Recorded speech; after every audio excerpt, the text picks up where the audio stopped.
Acho que está Beleza. gravando. Bom, então imagino que vocês estão me escutando bem, né? Eu vou começar aqui e, assim, eu vou introduzir, né? Eu sei que a Denise já teve um primeiro encontro aí, vocês já leram alguns textos, e meu papel hoje aqui é mais mostrar para vocês, né, algumas possibilidades, né? Como que está a governança da internet hoje no Brasil, né? Quem se discute, onde, né? O que que é isso mesmo, né? Que papo é esse? Eu trabalho há 3 anos com cultura digital, como foi falado no início, num projeto chamado Tainacan, para a democratização do acesso às instituições culturais brasileiras. E me envolvi em governança da internet, comecei a me envolver em 2018 e atualmente estou como facilitador do programa IUF, que eu vou falar para vocês em breve e espero que possa ser uma conversa bastante proveitosa. Minha fala vai ser rápida, eu não vou conseguir ficar até o final, eu reservei mais ou menos uns 20 minutinhos. Vou tentar deixar uma brecha, um espaço aí para responder alguma pergunta, né, se tiver. E disponibilizo esse material aqui para a Denise poder estar entregando para vocês, para quem tiver interesse. Bom, então assim, o que é governança da internet, né? Que papo é esse? É papo da galera de TI, da galera que está de trás do computador só programando, né? Eu diria que não. Eu diria que é uma área que envolve bastante gente aí, vocês do direito, de outras áreas, muito mais do que parece. Eu trouxe essa imagem aqui porque eu acredito que ela representa bem o que é a governança da internet e como que são feitas as discussões que estão caminhando, né? É interessante ressaltar, né, que a internet, assim como qualquer outra área do conhecimento, assim, tem os seus conceitos básicos, né, a sua padronização, né, padronização técnica, padronização de vocabulário, todas essas coisas que influenciam no diálogo, né? Mas por que que governança da internet não é um papo e não deve ser um papo só do pessoal da tecnologia?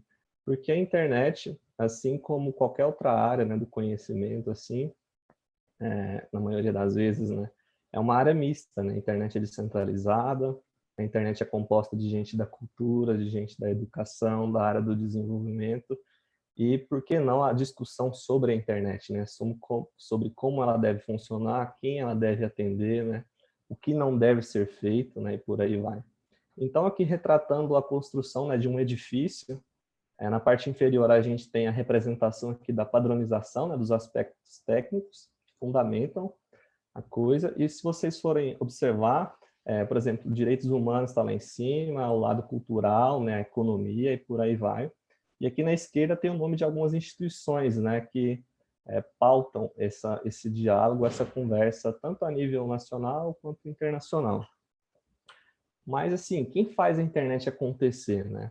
É interessante quando eu trago essas instituições aqui, nenhuma é uma instituição privada, né? São todas instituições civis, sem fins de lucro.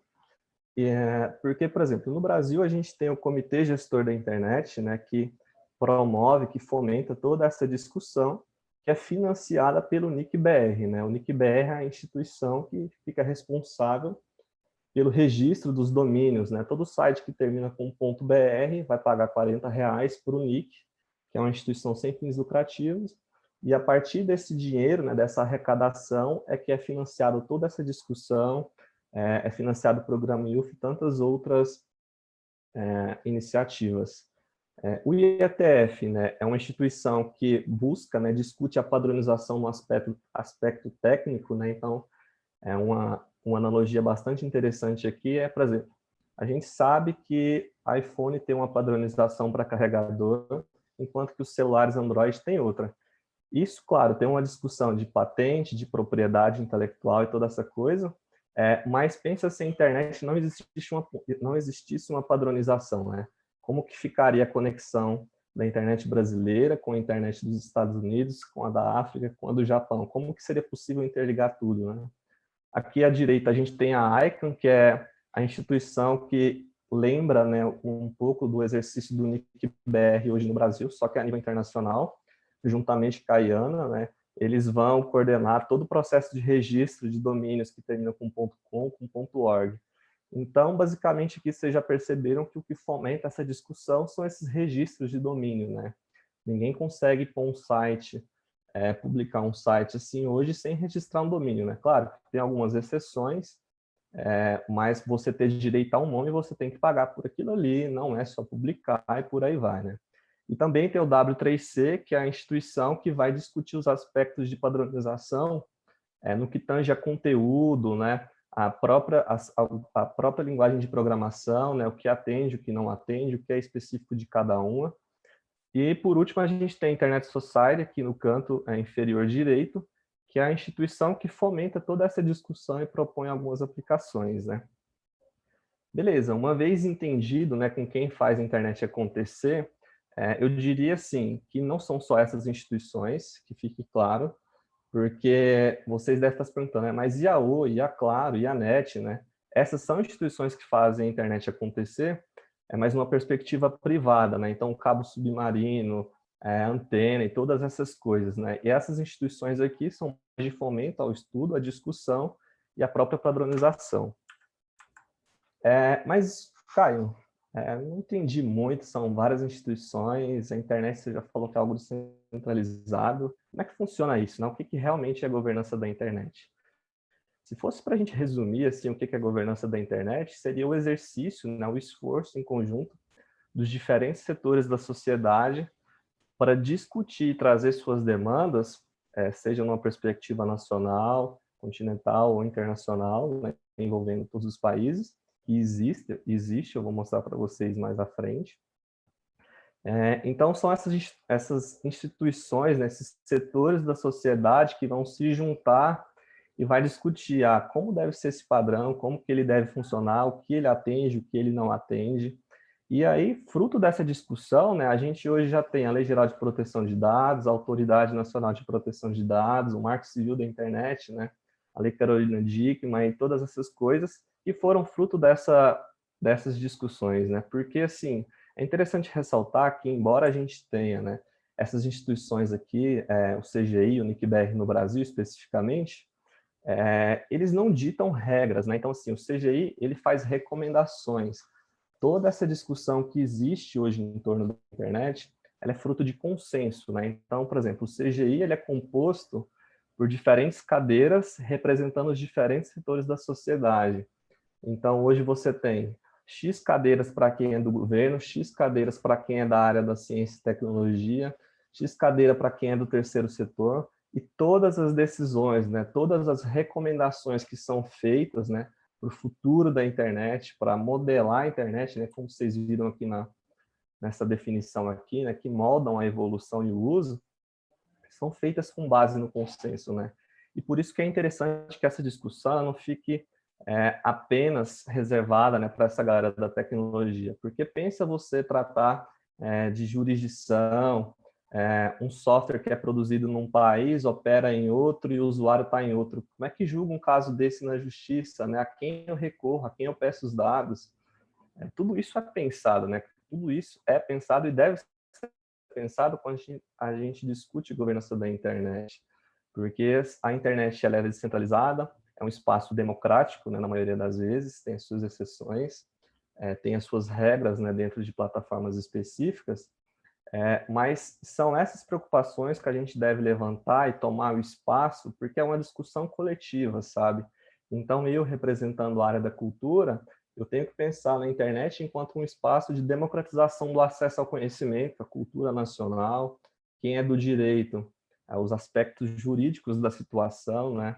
Dentro do programa IUF mesmo, hoje, a gente tem muitas pessoas da área do direito, das relações internacionais, comunicação e outras áreas. Então, assim, governança da internet é um misto de pessoas que representam esses diferentes setores da sociedade a fim de ditar, né, os passos da internet e como que as coisas devem avançar. E aí a Denise tinha mencionado, né, que hoje vocês iriam tratar um pouco de inclusão digital, atrelada à governança da internet. E aqui eu trouxe alguns pontos que, assim, como eu penso governança da internet hoje, dado toda essa minha caminhada, e ao que eu sei, né, de certa forma. Então, eu acho que antes de tudo, da gente pensar em inclusão digital na internet, né, essa coisa toda, a gente tem que levar alguns pontos em consideração, que eu considero assim muito importantes. Eu até recomendo um documentário que eu vou deixar citado aqui no final, para quem tiver interesse. A gente tem que pensar a inclusão na perspectiva tanto de acessibilidade do conteúdo, né?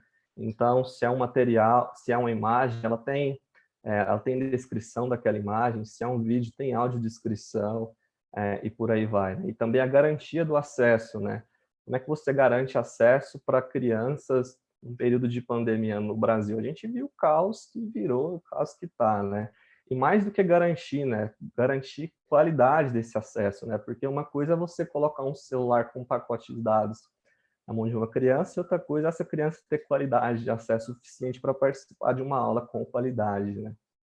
E aqui na sequência, né, eu penso, quando a gente vai discutir inclusão digital, a gente tem que pensar em propostas que levem em consideração coisas básicas, né? Então, assim, o acesso à eletricidade. Por que o acesso à eletricidade? Porque eu acho que sem ele, assim como a alfabetização, é quase um critério eliminatório, né, por assim dizer. Porque se a pessoa não tem acesso à eletricidade, ela não vai ter acesso à luz, a como carregar um telefone, a como ligar um computador e por aí vai. Garantir, né, levar em consideração o acesso aos próprios recursos tecnológicos necessários, né? Então, celulares, tablet e computador, TV. As questões relacionadas à deficiência física, né? Então, por exemplo, a visão, a audição, são coisas que, com essa quantidade de informação que vem sendo publicada, né? Se não fossem as instituições como, por exemplo, o W3C, que tem recomendações, que possui cartilhas, né? Diversos materiais que orientam, né, a produção de conteúdo, a própria sistematização desse conhecimento relacionado, né, na internet, a gente teria pouquíssimas pessoas, eu te dizer, dedicadas a isso, né? E por fim, a própria capacitação para o uso dessas tecnologias, né? Porque a gente já está no momento, né, saindo dessa garantia de acesso para capacitação do uso, né? Então, assim, você tem iniciativas como o Cidadão Digital, que é uma realização da SaferNet, que está preocupada, né, em como que isso vai ser utilizado por crianças e adolescentes, porque já começam a surgir diversos problemas oriundos desse acesso, né? Então, que comportamentos positivos essas crianças devem ter, os adultos devem ter, né? Como que deve ser moderado o acesso, como que não deve. Então, é um misto de coisas envolvidas em inclusão digital que permeia a governança da internet, né? E aqui, por último, onde eu posso saber mais, né? Eu me interesso por governança da internet, eu acho que faz sentido eu levar o meu conhecimento do direito para dentro dessa discussão. No Brasil, onde hoje é a porta de entrada, né? Então, assim, a gente tem o Fórum da Internet do Brasil, que é uma realização do CGI, aquele órgão que eu citei mais atrás, que esse ano está na sua 10ª edição, né? Ele foi realizado agora em setembro, era para ser em Natal, presencialmente, mas foi por meio online. Quem sabe no próximo ano será presencialmente, né? E, basicamente, o Fórum da Internet busca a discussão, né, desses aspectos na perspectiva nacional. Então, eu, enquanto estudante, eu posso propor painel envolvendo outras pessoas de diversos setores da sociedade para levar essa discussão para dentro do Fórum da Internet, que caminha numa lógica, né? Então, assim, a gente tem essa discussão a nível nacional, que é o FIB, né? E tem o LACGF, né, que seria esse mesmo fórum brasileiro aqui, só que agora envolvendo toda a América Latina e o Caribe.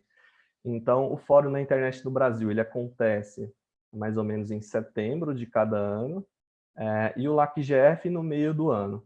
Então, no LACGF, a gente tem essas discussões, né, o formato é o mesmo, em que você propõe painéis, esses painéis são avaliados por uma banca, por um comitê, e os que são selecionados são convidados a expor esse conhecimento para toda a comunidade, né? Então, o ArcGF, ele acontece todo ano em um país diferente da América Latina e do Caribe. Esse ano seria no Chile. E lá as discussões são tratadas com essa perspectiva. E mais para frente, né, o que está acontecendo agora, não sei se vocês estão conseguindo ver aqui embaixo, porque está aparecendo a minha barra de tarefas aqui, mas a gente tem o Fórum da internet a nível mundial, né, que é o IGF. Inclusive, ele está acontecendo agora, de 2 de novembro até 17 de novembro, não é todo dia, né, assim, tem dias que tem só alguns painéis, e o IGF é uma realização da ONU, né, então, basicamente, você tem toda essa discussão a nível nacional, a nível da comunidade, né, nossa aqui, da América Latina, e depois essas discussões avançam para o IGF. O IGF é o espaço onde vai estar, né, os grandes players desse mercado, por assim dizer, não é bem um mercado, mas, por exemplo, as grandes empresas, Amazon, Google, representantes do terceiro setor, do setor acadêmico, de ciência e tecnologia. Então, seria basicamente as decisões, né, as discussões finais em busca de um consenso, sabe? E é importante a gente pensar nisso, né, assim, uma discussão em sequência, porque, por exemplo, o Brasil você tem necessidades muito específicas, né, então, relacionadas à cultura. 83%, né, do acesso da internet no Brasil hoje ele é feito por provedores regionais, né? O que quer dizer isso? Que essas empresas que a gente conhece, né, como NET, Claro, Oi, eles são responsáveis apenas por 17 de todo o acesso no Brasil, né? E assim, são diversas perspectivas, diversas coisas que são tratadas dentro desses eventos aqui, que levam, te encaminham, né, para uma discussão final, onde isso vai ser, onde isso vira uma política pública e por assim vai. Mas como que seria uma formação disso, né, de governança de governança da internet hoje no Brasil? O CGI ele financia o programa IUF, né, que eu estou como facilitador esse ano, representando o Centro-Oeste. E o programa IUF é uma iniciativa, né, um estudo dirigido com duração de 4 semanas, em que vocês aprendem, né, os aspectos tecnológicos da internet, de regulamentação, os temas quentes que estão sendo discutidos. E ao final existe uma seleção, né, desses participantes, né, com o melhor desempenho, que atendam aos critérios, né, de gênero, de região, de área do conhecimento, e são selecionados para estar participando desses eventos aqui, né, tanto a nível nacional quanto internacional. Então, por exemplo, esse ano foram selecionados 20 participantes, né, para estar participando presencialmente do fórum na internet, né, eles vão participar no ano que vem ou quando existir os eventos presenciais. 10 vão participar do LAC-IGF, né, que acontece no Chile, e 10 vão participar do IGF, né, que é essa discussão a nível internacional, e tudo financiado pelo próprio CGI, né, então passagem aérea, hospedagem, alimentação, tudo financiado pelo CGI, buscando, né, a integração dos jovens das mais diferentes áreas. Por exemplo, esse ano na minha turma, que eu fui facilitador, teve pessoas, né, da psicologia, até da engenharia sanitária, por exemplo, esse ano teve participante, né? E é muito interessante porque essas discussões elas são feitas envolvendo, né, todas as características de quem está falando, né? Então, assim, se é alguém do norte, ele vai estar apresentando as dores dele, todo o contexto dele ali, e isso somado a todas as regiões do país, né? As 5 regiões. Então, no final, a gente tem uma discussão muito rica sobre os mais variados assuntos possíveis para se tratar relacionados à governança da internet e, assim, de graça, né? Você tendo a oportunidade de viajar, conhecer pessoas e diversas outras iniciativas, né? Por fim, eu deixo algumas recomendações. A primeira delas é o documentário Freenet. Para quem interessa, né, vocês que vão discutir um pouco mais sobre inclusão digital, eu acho que ele é um documentário extremamente importante, porque no Brasil hoje existe uma grande desigualdade em relação ao acesso à internet e à tecnologia, né? E a pandemia apresenta, destaca isso muito, porque assim, 1 em cada 4 brasileiros não tem acesso à tecnologia, né? Então, a gente, né, acostumado a ter o celular ali, a internet na palma da mão, esquece que muitas das vezes o vizinho, ou até mesmo algum familiar na zona rural está desconectado, né, desse mundo. E existe um reflexo muito negativo, né? Principalmente quando envolve educação, acesso ao conhecimento e a própria saúde, né? Como tudo tem sido digitalizado. No Brasil, a gente tem o IRIS, que é um Instituto de Referência em Internet e Sociedade. O IRIS fica em BH. Tem um pessoal lá incrível que desenvolve pesquisas envolvendo direito e a própria governança da internet. No Rio de Janeiro, a gente tem o ITS Rio. O ITS Rio é bem interessante, eu trouxe ele aqui, porque além de promover pesquisa, né, e discussão, fomentar essas discussões no Brasil, o ITS Rio realiza cursos, né, formações. Então, assim, curso de propriedade intelectual, de cultura livre, de direitos de uso, né, todas essas coisas assim que permeiam a governança da internet. A gente também tem o Internet Lab, que fica em São Paulo, é um centro de pesquisa em direito e tecnologia. Tem um pessoal incrível lá também, assim, produzindo conhecimento, né, envolvendo a internet em as diversas camadas, áreas da sociedade.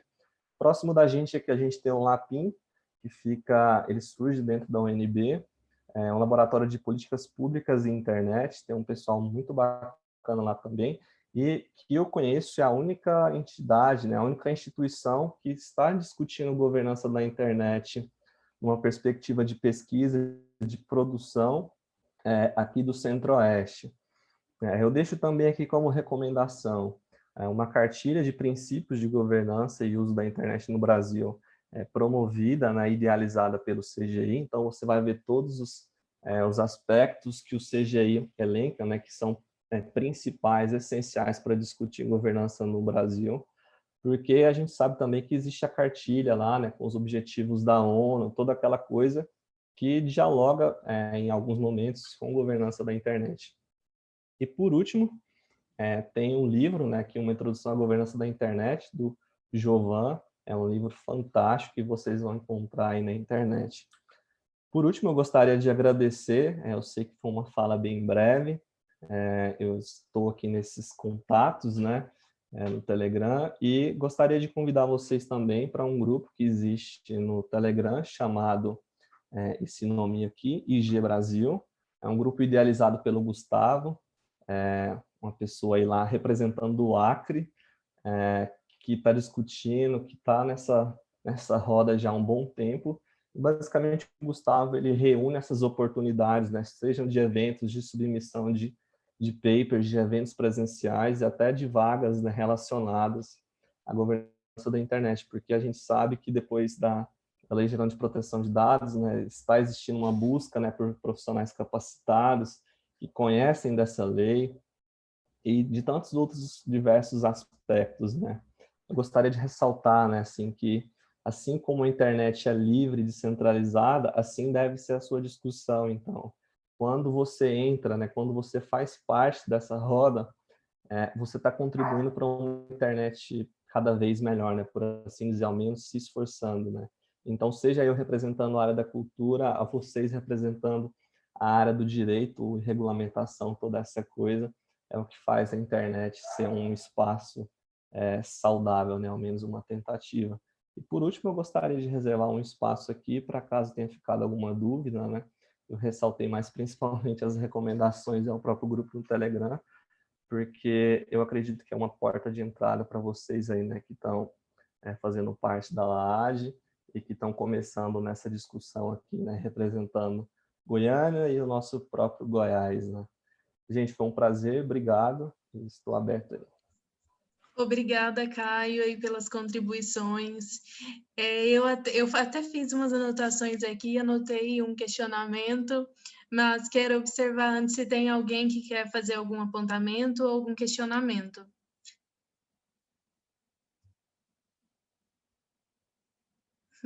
Pessoal, vocês estão tímidos? Não fiquem tímidos. Eu vou colocar o meu questionamento, e aí, se mais alguém quiser perguntar, também já vai perguntando.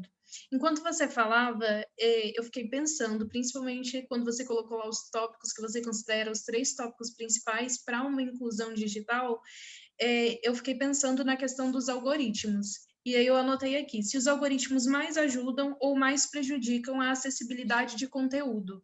Porque, enfim, existe toda uma manipulação para bem, às vezes, e às vezes para mal também, feita pelos próprios algoritmos. E aí, Caio, o que você acha, como estudioso, debatedor de temáticas da governança da internet? Mais prejudicam ou mais beneficiam o acesso ao conteúdo? Denise, eu confesso que a minha opinião ainda está em formação por uma série de quesitos. Eu acho que ao mesmo tempo que eles contribuem, né, para um desenvolvimento melhor, eles prejudicam, né, interferem. Um exemplo disso são as redes sociais, né, porque por muito tempo existia o feed cronológico, você via aquilo ali, né, que foi publicado há meia hora antes, há uma hora atrás e por aí vai. E aí você começa a ter uma internet cada vez mais sobre demanda, né? Então, por exemplo, o próprio iFood hoje, a interface que eu vejo não é a mesma que você vê, por uma série de características, por uma série de elementos que buscam otimizar esse processo de compra, né, de oferta e demanda e, claro, de lucro. Então, assim, eles mais prejudicam ou não, né? Dentro de diversas áreas, assim, né, da internet, enquanto produção de algoritmos, essa coisa toda, existe uma questão muito forte, né, que são a representatividade de quem desenvolve essas coisas. Porque, por exemplo, se eu tenho programadores brancos, héteros, formados na USP, no IME, na UFRJ, o que eu vou ter? Eu vou ter pessoas com viés parecido, com características parecidas. Então, assim, eu não preciso citar aqui, mas eu imagino que vocês conhecem diversos casos de discriminação algorítmica, que é quando esses algoritmos vai filtrar ou não o seu currículo, né? A gente sabe que, por exemplo, a Amazon, eu falei que não ia citar exemplo, mas vou estar trazendo um, a Amazon teve uma época que ela tinha um algoritmo que fazia um processo de triagem dos algoritmos, né? Então, basicamente, esses algoritmos analisavam uma série de elementos do seu currículo e falava se ele avançava ou não. Como é que isso é treinado, né? Que bases são fornecidas, que insumos vão ditar o que é o padrão do certo e o que é o errado, né?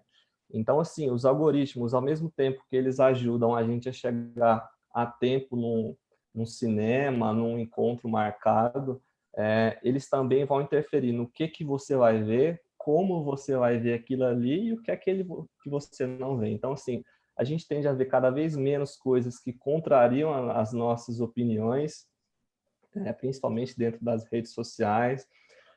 Tem as questões envolvendo as eleições, né, envolvendo saúde, né? Então pensa se os dados hoje em dia públicos são trabalhados, né? Os dados sensíveis de uma pessoa são trabalhados de uma forma a favorecer alguma empresa prestadora de serviço público de para esse cara aqui ele tem que pagar mais porque ele tem essa predisposição encontrada em tal base de dados. Então assim, o algoritmo ele é um mal necessário, né? Então, assim, a questão é, a gente tem que trazer pessoas que representam, né, as características brasileiras, que representam o real, né? Porque uma coisa é ter algo desenvolvido por quem não pega transporte público, formado com tal viés, e outra coisa é ter a pessoa lá no interior do Goiás, do Nordeste, do Norte, com uma vida completamente diferente, com atributos, com elementos que divergem bastante daquilo ali, né? Então, a minha opinião ainda está em formação, mas eu diria hoje, assim, que é um mal necessário. Obrigada, Caio. Nós, muitas vezes, e aí, não, longe de mim criticar, porque é uma realidade, nós muitas vezes cedemos às facilidades promovidas por esses algoritmos. Eu acho que esse é o fato, né? A gente fica dependente desses algoritmos e das funcionalidades deles, porque a gente até poderia viver sem eles e sem esse mal. Aliás, será que poderíamos? Talvez, enfim, mas a gente prefere viver com eles. E vender a alma, né? No nosso último encontro, nós conversamos muito sobre como todos nós aqui em algum momento já vendemos a nossa alma, os nossos rostos e, enfim, outros dados quando assinamos aí aqueles termos e condições de algumas plataformas.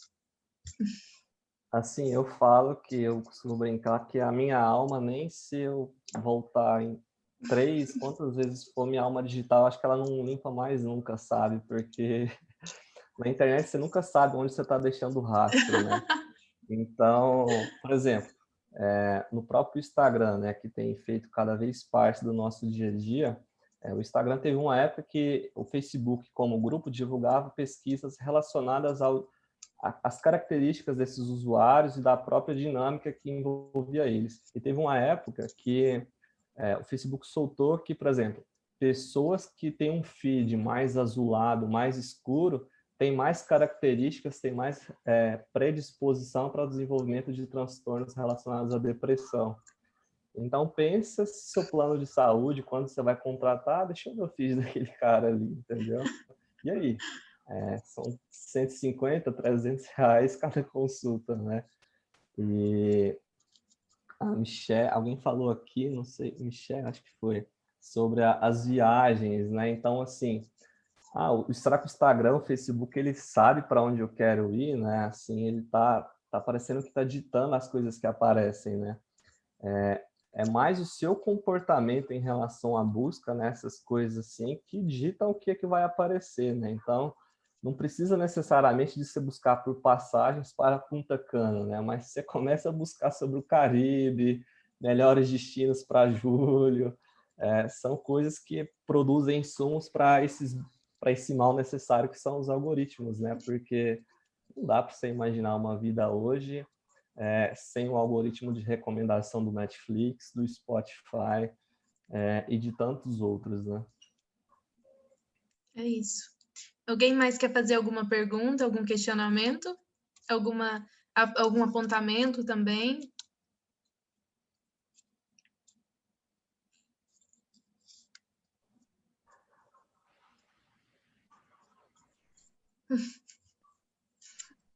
O algoritmo leva a gente para a caverna de Platão. Será? Eu não tenho certeza, assim, sabe? Porque, assim, eu tenho mais dúvidas do que certeza, porque, assim, a internet é algo muito recente, né, gente? Então, acho que é sempre bom a gente levar isso em consideração. O que era a internet 15 anos para trás? Era colheita feliz, Orkut, acessar o e-mail e olha lá, né? E E MSN. agora hoje assim, é um relógio monitorando o seu braço, sabendo o nível de oxigênio, se você caiu, se você não caiu, né? Então, assim, por isso que eu acho que assim, todo mundo deveria fazer parte dessas discussões relacionadas à governança da internet, né? Porque se a gente deixa essas discussões apenas para quem desenvolve, e aí, o que vai virar a internet, né? Só para quem desenvolve aplicativo, algoritmo, pensando, raciocinando isso, né? Então, se não existir instituições que fortaleçam essas discussões, como o exemplo do CGI, né? Que financia o estudo de jovens, como é que fica essa coisa, né? Então, quanto mais o debate de internet sobre internet for um debate inclusivo, né, que promovam, né, que agrega as diversas frentes da sociedade, eu acho que mais contribui. E é isso, pessoal. Espero ter acendido aí a chama de governança da internet no coração da vida de vocês, porque eu entrei nisso em 2018 e já estou aqui desde então e acho que não saio É tão isso aí. cedo. Caio, uma das coisas que eu entendo, assim, já falei na nossa outra reunião e antes de começar o grupo de estudos, foi algo que eu disse, é que eu gostaria muito de ver mais participação do Centro-Oeste, especificamente Goiânia, nas próximas edições do programa IUF, nos próximos fóruns, porque, como a gente uma vez dialogou, nós temos pouquíssima participação goiana ainda, tem pessoas de outros estados aqui, nesse momento aqui no grupo de estudos, eu acho que nós temos alguns membros de outros estados, do Rio de Janeiro, de Tocantins, eu consigo identificar aqui, Minas Gerais, mas falando especificamente para os goianos, né, Caio, nós temos aí ainda pouca participação nesses debates, então a gente precisa estar mais presente. Sem dúvida, Anise. Por exemplo, esse ano apenas 2 pessoas da região Centro-Oeste foram selecionadas, né, para esses eventos presenciais financiados pelo CGI, né? E assim, eu divulguei, eu tentei, chamei várias pessoas, mas todo mundo acha que essa é uma discussão muito complexa, né? Que envolve, não, programação, longe disso, gente. É uma discussão, assim como o direito é discutido numa perspectiva de é crime ou não é, considera isso ou não, assim é a discussão sobre governança da internet, né? Então, você tem esses vários institutos aqui, né, que eu trouxe que eu apresentei para vocês aqui como recomendação. Essas discussões, elas assim não são só sobre o direito, né? São sobre governança algorítmica, são sobre inclusão, redes comunitárias e por aí vai. É isso. É isso, muito obrigada, Caio. Foi ótima a sua participação e você será muito bem-vindo para participar aí outras vezes. Estarei te convidando, provavelmente. Vamos pensar em estratégias, em eventos e incluir cada vez mais pessoas nesse debate, né? Beleza, pode chamar e fortalece o convite aí para esse pessoal que para cair para a roda. Quem sabe nas próximas edições aí vocês não podem estar viajando, discutindo tudo isso. Vou te encaminhar por WhatsApp, Denise, aí você compartilha para eles. E aí, como eu falei no início, eu vou precisar sair aqui, pessoal, mas foi um super prazer poder falar um pouquinho disso para vocês e até breve. Até breve, Caio. Agora, pessoal, a gente vai. Agora a Thalia vai dialogar com a gente. Thalia, que tem aí tantas boas experiências nesse universo, seja muito bem-vinda. Por favor, se apresente, fale aí um pouquinho sobre você e sobre o que você está planejando dialogar conosco hoje. Olá, pessoal. Boa noite a todos e a todos, a todos e a todos, de uma forma geral. Estou muito feliz de estar aqui com todos. Eu fiquei, ai, meu Deus, a Denise fez esse convite. E eu sou bem empolgada, você já deve estar percebendo, né? E eu estou muito feliz de estar aqui conversando com vocês sobre esse grupo de estudos. Eu acho que escutar a fala do Caio antes foi muito... Nossa, foi maravilhoso. Fiz N anotações que eu vou acabar transitando entre as conexões do que ele foi falando sobre as experiências que eu acabei vivendo e que perpassam esse contexto. Então, vou colocar uma apresentação aqui, mas ela está muito genérica, porque eu pensei em falar com vocês como se fosse uma conversa mesmo, para que vocês possam discutir. E eu acho que o que eu consegui trabalhar aqui também, no sentido do que o Caio falou, acho que vai complementando as informações e eu acho que vai ser bem bacana. Vou compartilhar a tela. E aí a gente começa. Manda ver, Thalia. Deixa eu ver aqui, eu e o... tantas coisas aqui abertas nesse momento. Cadê minhas abas? Aqui. Acho que vocês estão vendo, né? Acho que Estamos vendo. é bom vocês verem todas as guias, porque o Caio foi falando e eu fui abrindo umas coisas que eu vou mostrar para vocês. Vocês estão vendo a tela toda do meu computador, né? Sim? Então tá bom. Então, gente, estou muito feliz de estar aqui com vocês, né? Nesse grupo de estudos de direito digital e governança da internet. Então, eu sou Thalia, essa moça bonita aqui, né, que parece, oh meu Deus, quem será essa? É uma profissional de TI? É uma acadêmica de direito? Eu coloquei essa foto porque sempre a gente tem um pouco os estereótipos. Primeiro, né, só para deixar um pouquinho das reflexões, como vocês imaginam uma mulher profissional em computação? De moletom. De moletom, ou se for às vezes a gente nem imagina que seja mulher, né? A gente imagina que seja um menino super nerd, com os óculosão, assim, na cara. Então, a gente não imagina que parece foto do pessoal de direito, eu também acho. Isso aqui foi na foto da minha formatura. E eu sou uma profissional de computação. Eu sou bacharel em sistemas de informação, como muito bem apresentado por vocês aqui no início. E eu sou também técnica em informática. Eu fiz isso durante o meu ensino médio, minha formação é no Campus Ceres do Instituto Federal Goiano, no Instituto Federal, né? Então, o pessoal tem de vários lugares, não espalhados, né, pelo Brasil, os institutos federais, e eu sou, né, de um dos institutos federais daqui do estado de Goiás, no interior de Goiás. E eu até acredito que o Caio também fez o técnico em informática lá também, então o pessoal daqui de Rubiataba, muita gente de lá. Então, eu queria falar, então, o que eu estou dizendo aqui sobre isso? Eu estou dando a minha perspectiva enquanto profissional de computação, mas eu vou falar um pouco da minha perspectiva enquanto também educadora. Eu acho que eu vou falar sobre as experiências que perpassam esses aspectos e a gente vai conversando aqui. Vou só colocar dois conceitos da forma que o Google, aquele que traz todos os algoritmos para nós, representa dois termos, né? Por exemplo, cidadania digital, ele fala, né, que o uso da tecnologia de forma responsável é uma prática, né, responsável e consciente de direitos e deveres, muito importante, né, frisar isso aqui, dos usuários no mundo virtual, agindo de forma ética e segura. E aí ele é um comentário, né, isso quando você digita lá o Google, até mesmo aparece a definição, e fala que a educação digital, ela se faz importante quando a gente está falando sobre cidadania digital. E o outro, vocês vão pensando, né, em tudo isso. Inclusão digital, que é o processo de democratização do acesso às tecnologias da informação, de modo a permitir a inserção de todos na sociedade da informação. Então, como esses dois conceitos, eles podem casar entre si? A gente fala, cidadania, usar de forma responsável a tecnologia, e aqui eu acredito que esse usar de forma responsável também pode ser intrínseco ao processo de produzir tecnologia de forma responsável, porque só um gancho, né? Eu acho que hoje, quando a gente fala de computação, quando a gente fala das nossas crianças que estão utilizando de tecnologias, uma das vertentes é que a gente possa fazer com que as pessoas elas possam ser muito mais do que meros consumidores de tecnologia, eles possam ser os produtores daquela tecnologia. Não só consumir, né, de forma, né, passiva tudo aquilo que está acontecendo, mas que você possa ser um produtor ativo daquela tecnologia que você está utilizando. Entender como a tecnologia funciona não estar mais, tipo, amarrado, né? Quando você entende como ela funciona, você não mais fica à mercê daquilo tudo. Então, eu acho que é um ponto de partida, né? Tanto de entender, usar isso de forma responsável, produzir de forma responsável e trabalhar com a parte dos direitos e deveres. Quando eu falo de direitos e deveres aqui, não sei se vocês sabem, mas no curso de computação, a gente tem uma disciplina de ética. Então, a gente estuda, inclusive, leis, diretrizes que perpassam, inclusive, o direito, que perpassam, como já foi citado, o Marco Civil, que é uma das coisas mais próximas que a gente tem, agora a LGPD, que é a Lei Geral de Proteção de Dados, né, que está em vigência.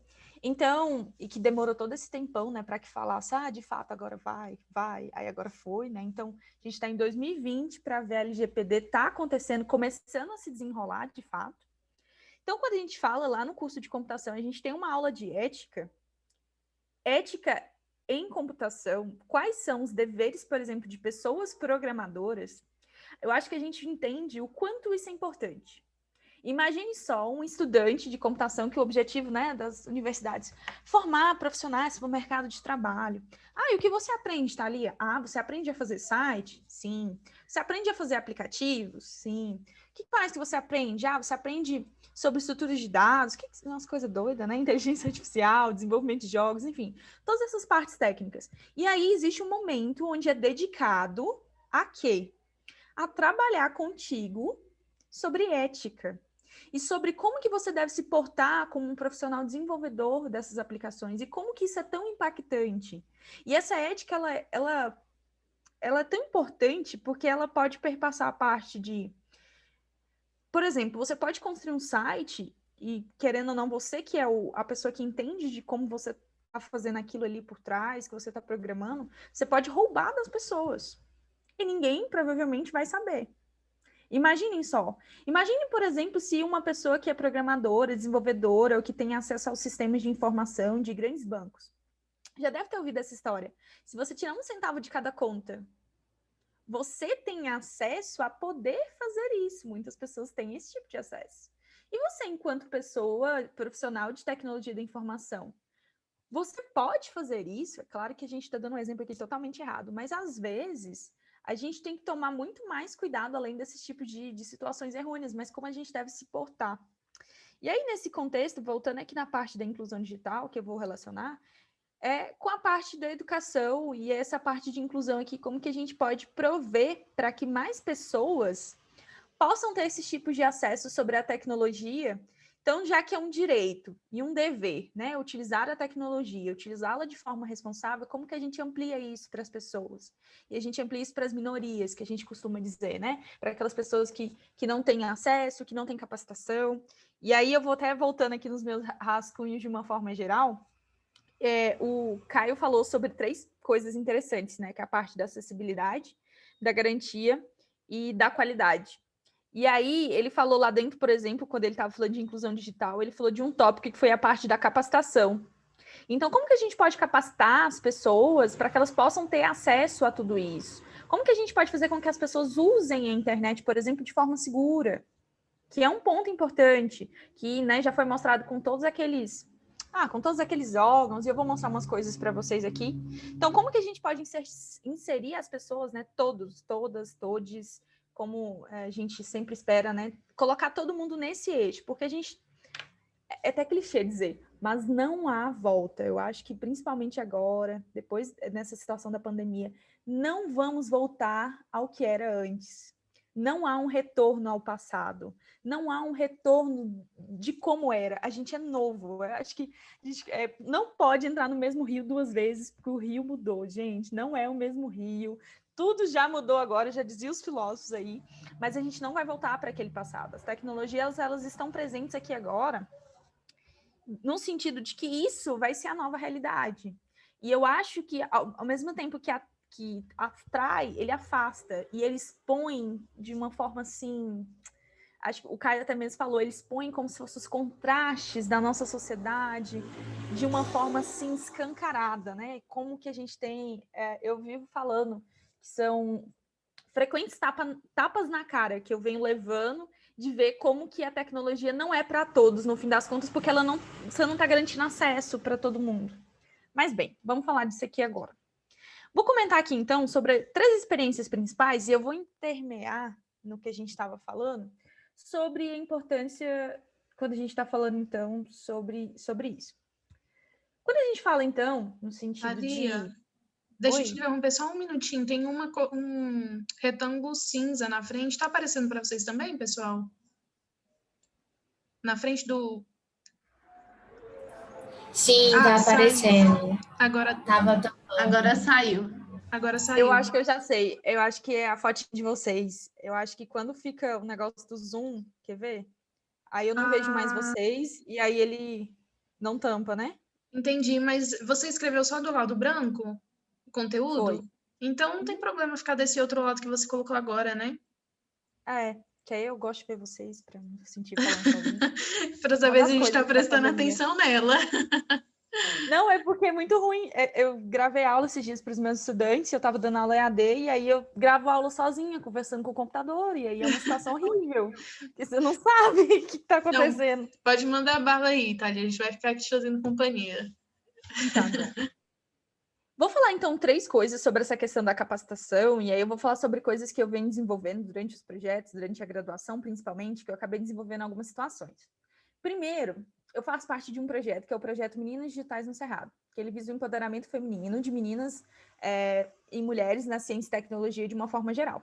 E a gente tem diversas vertentes, né? E uma delas é, inclusive, oferecer capacitação profissional para as nossas estudantes, para que elas possam, então, estar ingressando no mercado de trabalho. Por que esse projeto é importante? Um projeto para informática para meninas. Porque, se a gente for olhar as porcentagens de mulheres na computação, de uma forma geral, esse número é extremamente baixo, tá? Então, se a gente for olhar, por exemplo, mulheres... esses dias saiu uma pesquisa muito interessante do Fórum Econômico Mundial, que diz que nas profissões do futuro, cerca de menos de 5% das mulheres estarão, por exemplo, na área de computação em nuvem, que hoje é mais do que uma realidade.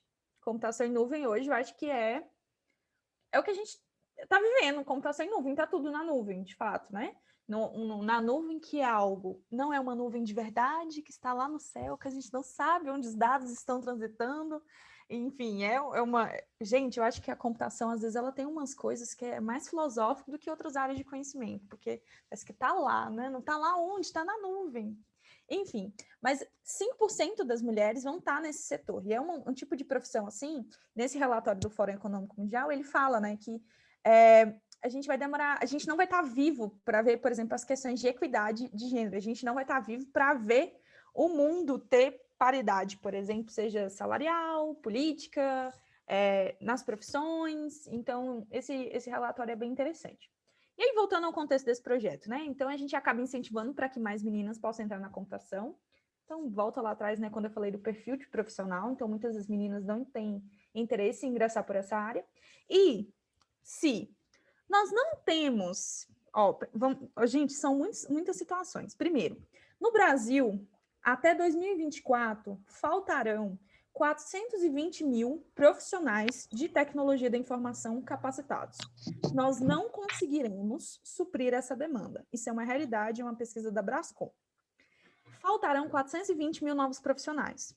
A quantidade de profissionais de tecnologia, seja em nível médio ou superior, que formam, é insuficiente ao ano para garantir que essas vagas sejam atendidas. A gente precisaria quase formar o dobro de pessoas para que a gente pudesse atender essa demanda no Brasil. Computação refere-se a quase 7% do nosso PIB, Produto Interno Bruto. no Brasil, os serviços de tecnologia da informação. Então, é muita coisa. E, ao mesmo tempo, se nós não temos mulheres para auxiliar, colaborar no aumento das pessoas que estão formando, auxiliar a suprir essa demanda, que aí a gente está vendo, inclusive, do ponto de vista econômico, né? A gente vai ter o quê? A gente vai ter milhões de dinheirinhos, né? Que a gente não vai conseguir, a gente vai perder economicamente falando. Mas não só do ponto de vista econômico, quando a gente está falando, por exemplo, de diversidade nas empresas, a gente está falando em trazer qualidade para aquele produto que é oferecido. Então, por exemplo, os algoritmos, que é o que o Caio falou agorinha. Se os algoritmos eles forem produzidos por somente um tipo de pessoa, branco, hétero, enfim, né? A gente vai colocando, né? Os quadrinhos, né? Como se fosse. A gente vai ter um tipo de tecnologia. Quando a gente tem uma equipe diversa, a gente consegue ver sobre múltiplas facetas. Então, trazer mulheres para a tecnologia, além de ser economicamente viável, ele traz melhores produtos para que a gente possa ter uma realidade melhor. E se esses produtos são melhores, gente, volta no ponto de vista do dinheiro. As empresas vão ganhar, elas ganham muito mais quando esses produtos eles atendem ao todo, e quando a gente tem uma empresa diversa, isso também gera ganhos econômicos. O dinheiro está intrínseco nessa situação. Então, mais do que nunca, porque às vezes, né, o dinheiro, né, nessa lógica capitalista em que vivemos, ele manda em tudo que está acontecendo, seria muito importante que a gente tivesse mulheres na computação, que a gente tivesse mais pessoas dentre essas minorias, né, que a gente possa ter profissionais negros, que a gente pudesse LGBTQIA+, que a gente pudesse trazer. Então, era uma questão, um ponto de vista muito importante. E aí, o que acontece? Voltando nesse primeiro ponto aqui de 2018, dessa política anti-assédio, vou até mostrar para vocês o que acontece. Nos eventos que a gente começou a fazer, a gente percebeu, por exemplo, que havia situações de assédio promovidas por esses ambientes virtuais. Inclusive, isso começou em eventos presenciais. Olha que coisa mais doida. Por exemplo, quando a gente chegava num evento, dependendo de uma situação, a gente elaborou uma política anti-assédio motivada por esse tipo de situação. Existiam estudantes que faziam alguns tipos de condutas errôneas ao colocar nomes de redes de internet, de uma forma geral, o nome do Wi-Fi, que vocês veem lá, fazendo assédio a meninas, a pessoas, a fazer esse tipo de ação, de conduta desrespeitosa. Então, até agora eu vou colocar minha imagenzinha aqui no cantinho para ficar embaixo, que aí vocês vão ver aqui.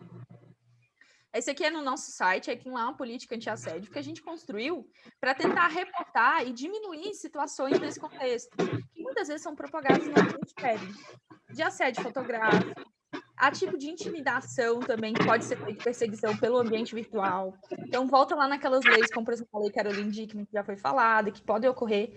E essas situações, essa ideia dessa política anti-assédio é para dar suporte a essas ações. Então, as ações no sentido do projeto, da instituição. E foi a primeira vez em que a gente tinha, por exemplo, uma política anti-assédio para eventos, para as ações institucionais, que a gente podia falar, poxa, isso aqui tem que ser aplicado, e isso é importante. E por que é importante? Porque a gente está querendo, então, que todas as pessoas possam ser livres, que elas possam participar ali sem ter medo, né? Então, isso para a gente foi algo muito importante. E veja hoje, na internet, isso aqui, né, é uma situação que ela pode ser adequada, inclusive no ambiente web, porque a política de não tolerância para todos os tipos de assédio.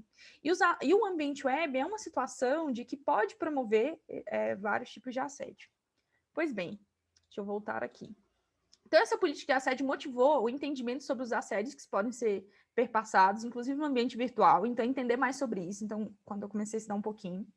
E daí, eu queria falar para vocês, né, dentre outras situações aqui, eu vou voltar aqui nas minhas anotações. Quando o ano passado, no ano de 2019, teve uma outra coisa interessante. Então, além dessa... a gente fez uma política anti-assédio para nortear as ações, para que a gente pudesse fazer com que o ambiente seja para todos e todas. Então, a gente proveu ali direitos e deveres que as pessoas têm que cumprir. Nos ambientes virtuais, isso também tem que ser seguido. E, falando nisso, existe uma coisa bem interessante que eu vou mostrar para vocês. Um evento ano passado que foi feito pelo Google, uma preocupação que o evento chama Cresça com o Google. Esse evento aqui, ó, Cresça com o Google. E esse evento, ele é um evento de capacitação que é feito pelo Google de uma forma geral e ele tem diversos aspectos que ele traz de treinamentos, tá? Então, ele traz de pessoas programadoras, marketing digital, oportunidades para o desenvolvedor, mas ele trouxe um aspecto muito interessante, e eu participei desse curso, foi ano passado em Goiânia, que se chama Treinamento Digital para Professores. Que aí eu acho que Tange vai ligar agora a parte de cidadania digital com a inclusão digital, porque ele trouxe essa cartilha, ele fez um evento, foi lá no Centro de Convenções de Goiânia, para quem conhece, bem grandão, tinha uma fila rodeando, assim, ó, várias vezes, eu cheguei lá às 5 horas da tarde, pensei que nem ia entrar, e aí foi falar sobre esse treinamento digital para professores. O que é esse treinamento digital para professores? Além deles falarem sobre como utilizar as ferramentas deles propriamente, eles falaram aqui de conceitos, né, sobre segurança online e cidadania digital. Então, apesar dessas grandes empresas ter esses algoritmos que representam uma série de coisas, há uma preocupação também de que a gente possa formar pessoas no sentido de segurança online, de cidadania.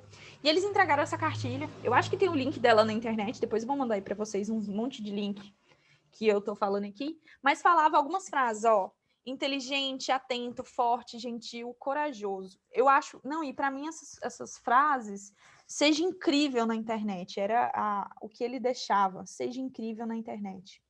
E aqui dentro desse conteúdo, há uma série de lições que o Google deixa sobre como que os professores podem ser, né? E aí, por exemplo, quando ele fala, seja inteligente na internet, compartilhe com cuidado, fique atento na internet, não caia em armadilhas, proteja seus segredos, seja forte na internet, ser gentil na internet. É legal ser gentil e seja corajoso, na dúvida, fale com alguém. E a ideia, principalmente aqui, aí eu acho que retorna com até aqueles pontos que a gente falou da política anti-assédio, que seria assim, como que nós podemos, então, para os educadores, primeiro, que muitos deles não têm capacitação adequada, escancarado na pandemia, que a gente não tem capacitação para os nossos professores em letramento digital, de uma forma assim, não sabe utilizar as ferramentas. Como que a gente vai falar para um professor que sempre deu, sei lá, há 30 anos aula no quadro GIS, que agora ele tem que fazer tudo online? Aí, professor, é muito fácil, você usa o Jamboard do Google, você vai usar um quadro virtual aqui muito tranquilo. Como que você fala isso? Você não oferece capacitação. Então, esse livro aqui, eu acho que... Gente, eu acho que eles estavam prevendo o futuro, eu não sei. Esse livro, ele vem falando sobre como que os perfis que você pode ter, tem um guia do educador, tem guia de perguntas frequentes, fala sobre algumas coisas como o phishing, que são os ataques virtuais que a gente tem na internet, fala sobre vírus, fala sobre compartilhamento de informações, fala sobre, por exemplo, como que os alunos a gente pode interagir na internet, como que eles podem trabalhar isso com os seus estudantes. Então, gente, ele tem atividades, ele traz os temas, as lições, e é muito interessante e ele fala, né, inclusive assim, ó, para que as crianças aproveitem a internet ao máximo, elas precisam estar prontas para tomar decisões inteligentes. Então, não é só para o educador, mas para o educador propagar isso entre os seus estudantes, né? Então, ele seja incrível na internet, ensina às crianças os conceitos básicos para segurança e cidadania digital para que elas possam explorar o mundo online com confiança. E por meio disso, eles trabalharam com quem? Com os professores. Tanto que a inclusão digital, ela perpassa, inclusive, nessa parte da docência. Então, é um ponto bem bacana. Então, ele fala aqui, né, sobre como que ele capacita isso, de como que os professores eles podem estar utilizando esse processo. E falando sobre segurança, o Caio falou sobre o FIB, sobre o CGI. Existe um dia que é chamado do Dia da Internet Segura, se vocês não sabem. Então, quando a gente está falando de internet, lá, pela SaferNet, Google, NIC, CGI, que é no dia 11 de fevereiro, que é comemorado todos os anos, que vem tendo uma série de iniciativas sobre, então, como que a gente pode estar na internet de uma forma segura, como que a gente pode fazer, então, que haja inclusão digital, mas que isso possa ser feito da forma correta. Inclusive, no dia 11 de fevereiro é também comemorado o Dia Internacional de Meninas e Mulheres na Ciência, de uma forma geral. Então, é uma data bem representativa. Então, para vocês, depois eu vou mandar os links para vocês, mas olha a quantidade de empresas, de organizações que patrocinam a existência desse dia de internet segura. Então, ele fala, né, a questão, ele até coloca aqui, por exemplo, aqueles objetivos da própria ONU. Então, ele fala, né, o Safer Internet Day, unir os diferentes públicos na promoção de atividades de conscientização em torno do uso seguro, ético e responsável das TICs nas escolas, universidades, ONGs e na própria rede. Então, isso reunindo pessoas de mais de 140 países. Então, há iniciativas dentro das universidades que a gente pode promover, de onde a gente estiver falando, hoje a gente está falando sobre vida da internet segura e como que a gente pode apresentar isso. Bem, voltando. E aí, com esse Cresça com o Google e com essa cartilha aqui, né, eu acho que eles estavam prevendo, como eu estava falando, eu vou falar sobre, então, eles, primeiro, a gente pensa que a gente precisa desses deveres que precisam ser cumpridos, alguns tipos de políticas, estão sendo trabalhadas alguns tipos de normativas, para que os professores possam prover a questão da inclusão digital, para que a gente possa trabalhar isso com todos, para que a gente não seja somente consumidores de tecnologia, mas entenda o que está acontecendo ali por trás. E eu tive algumas experiências na docência que me mostraram que, apesar de a gente tentar trazer inclusão digital, a realidade não é muito simples. No início desse ano, eu comecei a dar aula num curso técnico em informática. E esses estudantes, antes da pandemia, eu comecei, em fevereiro, estava super tranquilo, a gente ia para o laboratório, fazia as aulas, a gente tinha um acesso, conhecimento, enfim, estudantes mais ou menos do ensino médio, que faziam um curso técnico. Contudo, com a pandemia, o que impossibilitou? Os nossos estudantes, apesar de estarem no curso técnico, eles estavam fazendo trabalho de conclusão de curso, já tinham visto sobre programação de computadores, redes de computadores, não tinham o mínimo para poderem acessar a internet em casa ou acessar algum tipo de dispositivo para prover o seu trabalho de conclusão de curso. Eles não tinham computadores, eles tinham no máximo os celulares deles, smartphones, e uma rede que... Gente, a situação da internet hoje, no Brasil, primeiro que a gente não tem uma conexão à internet tão boa igual a outros países, já é uma realidade.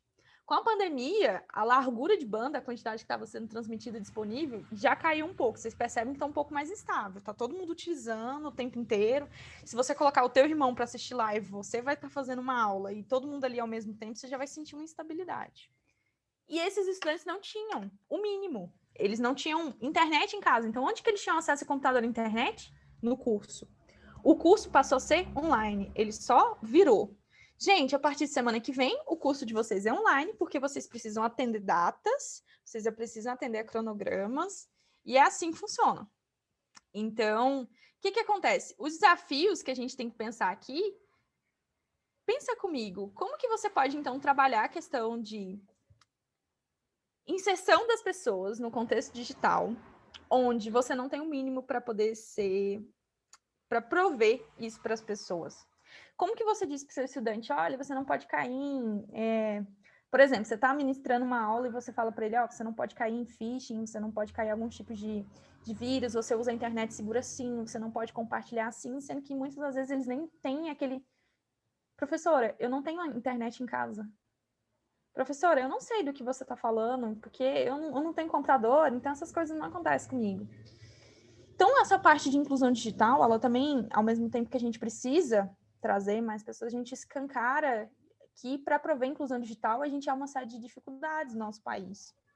Então, ao mesmo tempo também, e aí supondo que você tem todos os instrumentos de acesso, você tem todas as possibilidades para trazer isso, você precisa também oferecer capacitação para essas pessoas. Não é simplesmente prover um computador também, que aquilo vai resolver aquela problemática que eu disse para você. Poxa, eu trouxe o computador.